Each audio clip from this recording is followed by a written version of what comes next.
इस ब्रिज का उद्घाटन मत करो, ये ब्रिज टूटने वाला है।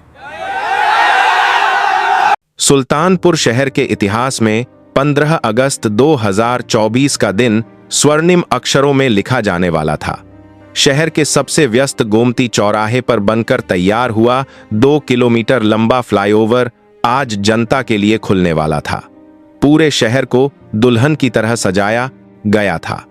सड़क के दोनों तरफ लगे बिजली के खंभों पर तिरंगे झंडे लहरा रहे थे और बड़े बड़े होर्डिंग्स पर मुख्यमंत्री और स्थानीय मंत्री जगदीश प्रसाद की मुस्कुराती हुई तस्वीरें लगी थीं। इन पोस्टरों पर बड़े अक्षरों में लिखा था, विकास का नया अध्याय, 125 करोड़ की लागत से निर्मित आधुनिक इंजीनियरिंग का बेजोड़ नमूना। शहर के लोग उत्साहित थे। जो सफर पहले 40 मिनट में तय होता था, अब वह मात्र 5 मिनट में पूरा होने वाला था। सुबह के 10 बज रहे थे और उद्घाटन समारोह की तैयारियां अपने चरम पर थीं। ऊंचे मंच पर लाल कालीन बिछा था और वहां लगे लाउड स्पीकरों से देशभक्ति के गीत गूंज रहे थे। वीआईपी कुर्सियों पर शहर के बड़े अधिकारी, ठेकेदार और सफेद पोश नेता बैठे आपस में गुफ्तगू कर रहे थे। लेकिन इस उत्सव के शोर और चकाचौंध से दूर उसी पुल के अंधेरे और धूल भरे निचले हिस्से में 17 साल का आर्यन अपनी फटी हुई बोरी में कचरा जमा कर रहा था। आर्यन शहर की नजरों में सिर्फ एक कचरा बीनने वाला लड़का था, लेकिन उसकी आंखों में एक ऐसी चमक थी जो शायद उस मंच पर बैठे किसी भी इंजीनियर के पास नहीं थी। आर्यन के पास कोई औपचारिक डिग्री नहीं थी, लेकिन उसके पास अनुभव की वह पाठशाला थी जो उसे उसके पिता रामदीन ने विरासत में दी थी। रामदीन शहर के सबसे पुराने और ईमानदार मिस्त्री थे। आर्यन का बचपन खिलौनों के साथ नहीं, बल्कि सीमेंट, ईंट और बजरी के बीच बीता था। वह स्कूल से आने के बाद अक्सर अपने पिता के साथ कंस्ट्रक्शन साइट्स पर चला जाता था। रामदीन उसे काम सिखाते समय हमेशा एक बात कहते थे जो आर्यन के दिलो दिमाग पर पत्थर की लकीर बन गई थी। रामदीन कहते थे, देख बेटा, ये जो हम ढांचा खड़ा करते हैं ना, ये सिर्फ ईंट पत्थर का ढेर नहीं होता। इसमें रहने वाले और इसके ऊपर चलने वाले हजारों लोगों की सांसें अटकी होती हैं। अगर कंक्रीट बनाने में नीयत साफ न हो तो वह इमारत नहीं बल्कि कत्लखाना बनती है। जब सीमेंट और रेत का अनुपात बिगड़ता है तो समझ लेना कि किसी की जान का सौदा हो रहा है। 2 साल पहले एक निर्माणाधीन सरकारी अस्पताल की छत गिरने से रामदीन की मौत हो गई थी। वह हादसा नहीं बल्कि भ्रष्टाचार का नतीजा था। तब से आर्यन अकेला हो गया और पेट पालने के लिए उसे कचरा बीनने का काम करना पड़ा। लेकिन वह आज भी जब किसी नई इमारत को देखता तो उसकी निगाहें सबसे पहले उसकी नींव और जोड़ों को परखती थीं। उद्घाटन का समय दोपहर 12 बजे तय था। सायरन की आवाजें तेज होने लगी थीं। मंत्री जी का काफिला निकलने वाला था। आर्यन पिलर नंबर 12 के पास से गुजर रहा था। यह पुल का सबसे अहम हिस्सा था, क्योंकि यहीं से पुल एक घुमाव लेता था और सारा वजन इसी पिलर पर केंद्रित था। अचानक आर्यन के कदम ठिठक गए। उसने देखा कि पिलर के बेस पर, जहां कंक्रीट जमीन के अंदर जाती है, वहां की सतह कुछ अजीब दिख रही थी।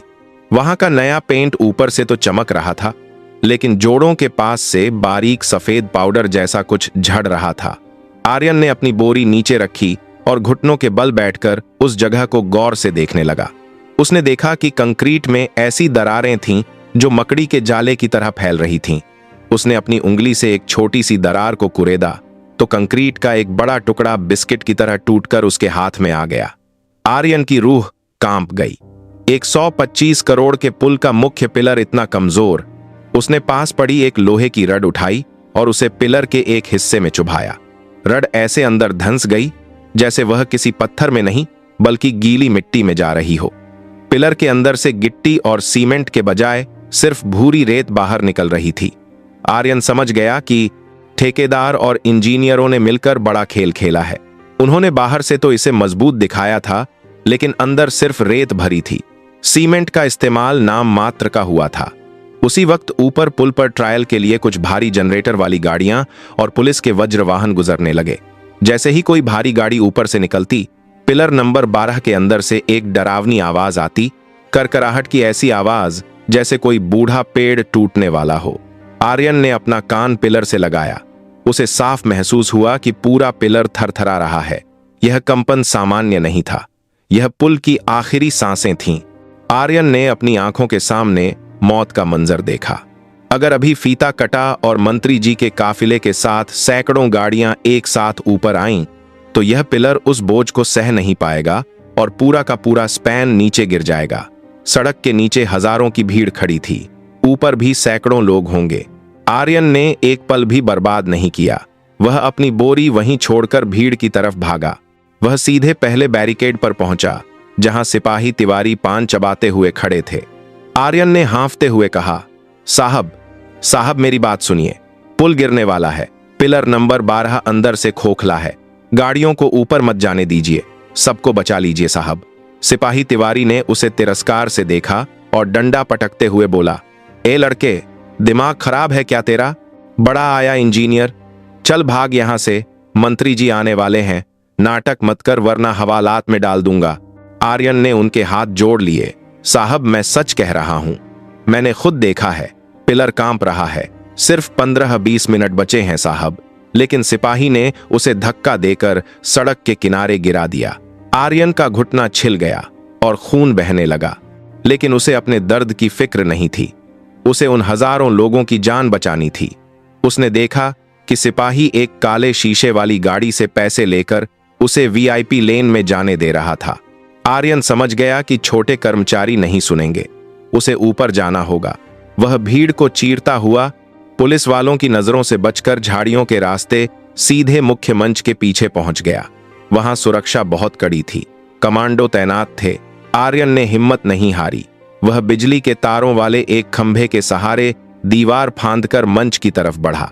मंच पर मुख्य इंजीनियर सक्सेना अपने सूट की बटन ठीक कर रहे थे और कलेक्टर साहब को बता रहे थे कि कैसे उन्होंने इस पुल को रिकॉर्ड समय में पूरा किया।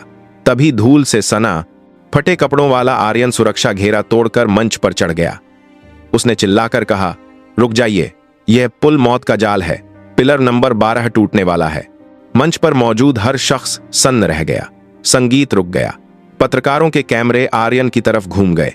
इंजीनियर सक्सेना का चेहरा गुस्से से तमतमा उठा। उसने गार्ड्स को इशारा किया, इस पागल लड़के को नीचे उतारो। यह कौन है? सुरक्षा में इतनी बड़ी चूक कैसे हुई? 2 सुरक्षा कर्मियों ने आर्यन के हाथ पीछे से पकड़ लिए और उसे घसीटने लगे। आर्यन तड़पते हुए चिल्लाया, सक्सेना साहब, आप जानते हैं मैं क्या कह रहा हूं। पिलर नंबर 12 में आपने 40% सीमेंट की चोरी की है। आपने M40 ग्रेड के बजाय घटिया क्वालिटी का मसाला इस्तेमाल किया है। मैंने अपनी आंखों से देखा है। वह पिलर अभी कांप रहा है। अगर आप मुझे जेल बाती के भेजना चाहते हैं तो भेज दीजिए, लेकिन पहले एक बार वहां जाकर देख लीजिए। भगवान के लिए लोगों की जान मत लीजिए। आर्यन की बातें सुनकर कलेक्टर के माथे पर चिंता की लकीरें उभर आईं, लेकिन इंजीनियर सक्सेना ने स्थिति संभालने के लिए कहा, सर, यह सब विपक्ष की साजिश है। इस लड़के को पैसे देकर यहां तमाशा करने भेजा गया है। हमारा काम वर्ल्ड क्लास है। IIT से इसकी टेस्टिंग हुई है। इसे फौरन यहां से हटाइए। आर्यन को मंच से नीचे फेंक दिया गया। पुलिस ने उसे पकड़कर किनारे कर दिया। तभी दूर से सायरन गूंजने लगे। मंत्री जगदीश प्रसाद की गाड़ियों का लंबा काफिला आ चुका था। मंत्री जी ने मुस्कुराते हुए गाड़ी से बाहर निकलकर लोगों का अभिवादन किया। उनके हाथ में सोने की कैंची थी और सामने रेशमी लाल फीता। आर्यन जमीन पर पड़ा था। उसने अपनी आंखें बंद कर लीं। उसने अपना फर्ज पूरा किया था, लेकिन सिस्टम के अहंकार ने उसकी बात अनसुनी कर दी थी। तभी मंत्री जी ने फीता काटा। तालियों की गड़गड़ाहट से पूरा इलाका गूंज उठा। मंत्री जी की भारी बुलेट प्रूफ SUV ने पुल पर चलना शुरू किया। उसके पीछे 10 और भारी गाड़ियां थीं। जैसे ही मंत्री जी का वाहन पिलर नंबर 12 के ऊपर पहुंचा, अचानक एक ऐसी आवाज आई जैसे जमीन फट गई हो। सड़क के बीचों बीच एक बड़ी दरार पड़ी और पूरा का पूरा पुल ताश के पत्तों की तरह ढहने लगा। वह मंजर खौफनाक था। पिलर नंबर 12 रेत के ढेर की तरह बिखर गया। मंत्री जी की गाड़ी का पिछला हिस्सा हवा में लटक गया, लेकिन पीछे वाली 2 गाड़ियां सीधे नीचे गिर गईं। चारों तरफ धूल का गुबार और चीख पुकार मच गई। लोग अपनी जान बचाने के लिए इधर उधर भागने लगे। जो पुलिस वाले अभी आर्यन को पीट रहे थे, वे खुद अपनी जान बचाने के लिए भाग रहे थे। धूल कम हुई तो देखा गया कि पुल का लगभग 60 फीट का हिस्सा पूरी तरह गायब था। किस्मत से आर्यन के मंच पर किए गए हंगामे की वजह से उद्घाटन में 10 मिनट की देरी हो गई थी। अगर वह 10 मिनट पहले फीता कट गया होता तो पुल पर सामान्य ट्रैफिक शुरू हो जाता और मरने वालों की संख्या हजारों में होती। आर्यन की उस छोटी सी कोशिश ने सैकड़ों लोगों को पुल पर चढ़ने से रोक रखा था। जब कलेक्टर और कमिश्नर बदहवास होकर नीचे पहुंचे तो उन्होंने देखा कि आर्यन अभी भी वहीं खड़ा था। उसकी आंखों में आंसू थे। इंजीनियर सक्सेना वहां से भागने की कोशिश कर रहा था, लेकिन भीड़ ने उसे पकड़ लिया। कलेक्टर ने आर्यन के पास जाकर अपना सिर झुका लिया। उन्होंने कहा, बेटा, हमें माफ कर दो। हमने एक मासूम की सच्चाई पर यकीन नहीं किया और भ्रष्टाचार के कागजों पर भरोसा किया। तुम आज इस शहर के असली हीरो हो।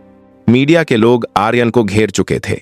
एक न्यूज रिपोर्टर ने माइक उसके सामने किया और पूछा, आर्यन, तुम्हें कैसे पता चला कि यह पुल गिर जाएगा?